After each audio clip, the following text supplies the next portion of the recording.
Halo Bapak dan Ibu, jumpa bersama saya, Hieronimus Godang. Saya Widya Iswara di BPSDM Provinsi Sumatera Utara. Apa kabar Bapak Ibu? Semoga kita tetap sehat dan tetap semangat dalam pengabdian sebagai pendidik, pengajar, dan pelatih. Semua itu kita lakukan dengan kerja ikhlas, kerja cerdas, kerja keras, kerja mawas, dan kerja tuntas. Bapak dan Ibu, saat ini saya memfasilitasi Bapak dan Ibu di dalam kegiatan workshop pembekalan bagi fasilitator pelatihan dasar CPNS, khususnya pada agenda 1, sikap perilaku bela negara.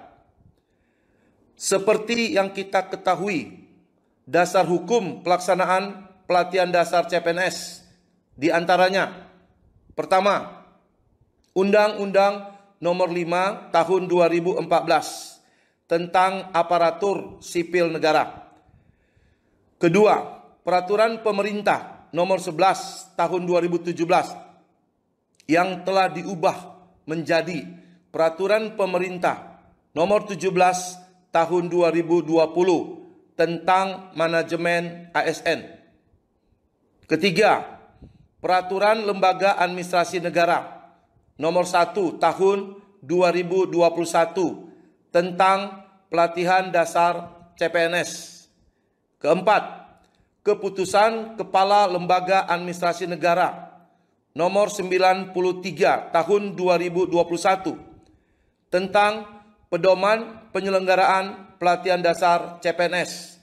Dan yang kelima, Keputusan Kepala Lembaga Administrasi Negara Nomor 94 Tahun 2021 tentang Kurikulum Pelatihan Dasar CPNS. Bapak dan Ibu, agenda 1 pembelajaran sikap perilaku bela negara ini membekali peserta dengan pemahaman wawasan kebangsaan melalui pemaknaan terhadap nilai-nilai bela negara, sehingga mereka memiliki kemampuan untuk menunjukkan sikap perilaku bela negara dalam suatu kesiapsiagaan yang mencerminkan sehat jasmani dan rohani untuk menghadapi isu kontemporer dalam menjalankan tugas sebagai PNS yang profesional dan pelayan masyarakat.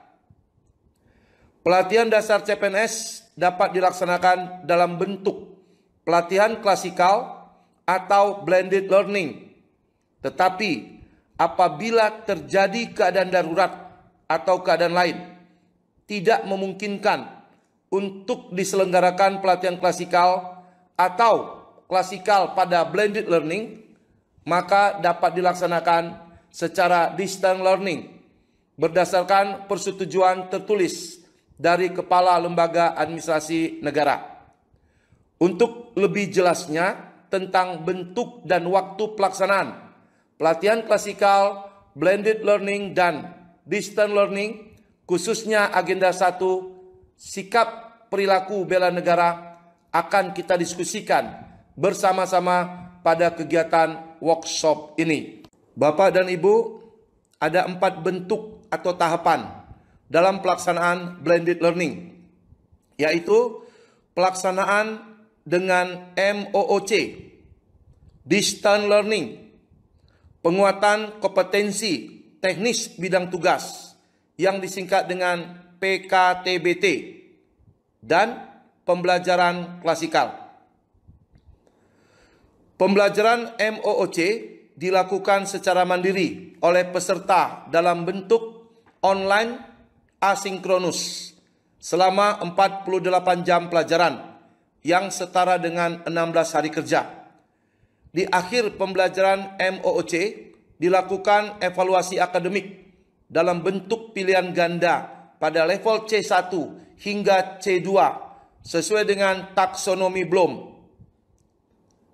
Kemudian pembelajaran dilakukan dengan distance learning dalam bentuk online sinkronus dan online asinkronus. Saat online sinkronus, materi yang disampaikan harus bersifat pendalaman dan penguatan pada level C3 atau lebih sesuai dengan taksonomi Bloom. Bapak dan Ibu, di era digital saat ini yang sering kita sebut dengan eranya milenial, kita sebagai widya suara diharapkan mampu beradaptasi agar dapat memberikan pelayanan yang terbaik, khususnya dalam mendidik, mengajar, dan melatih.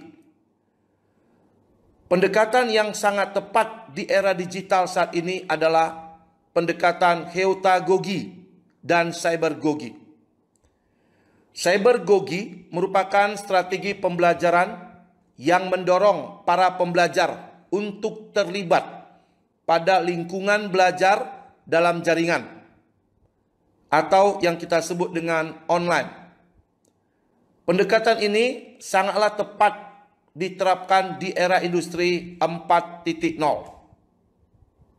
Bapak dan Ibu widya suara yang hebat, saya mengajak untuk kita semua untuk saling berkolaborasi, karena di era industri 4.0 salah satu karakter belajar adalah kolaborasi. Saya yakin dengan kolaborasi kita akan semakin mampu melakukan pembelajaran yang aktif, inovatif, kreatif, efektif, dan menyenangkan yang disingkat dengan PAIKEM. Bapak dan Ibu, pada pelaksanaan pelatihan dasar CPNS, sebagai widya suara atau pengampu materi, kita diharapkan mampu untuk menerapkan level C3 ke atas sesuai dengan taksonomi Bloom. Taksonomi Bloom merupakan klasifikasi tingkatan yang dapat digunakan oleh pendidik untuk mengatur proses dan target belajar pesertanya.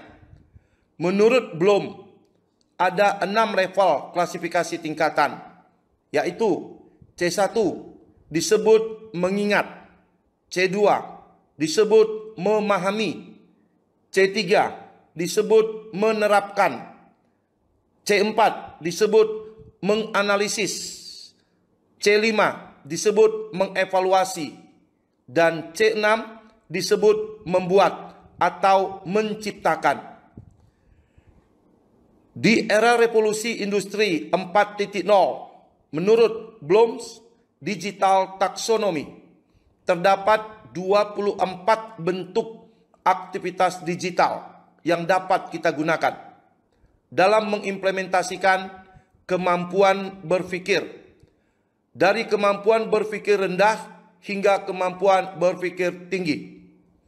Bapak dan Ibu, sebelum saya akhiri, saya mengajak untuk kita semua, widya iswara yang hebat, teruslah kita belajar dan belajar.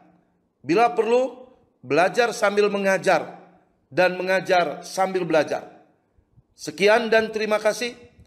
Salam hormat dan salam sehat dari saya, Hieronymus Godang.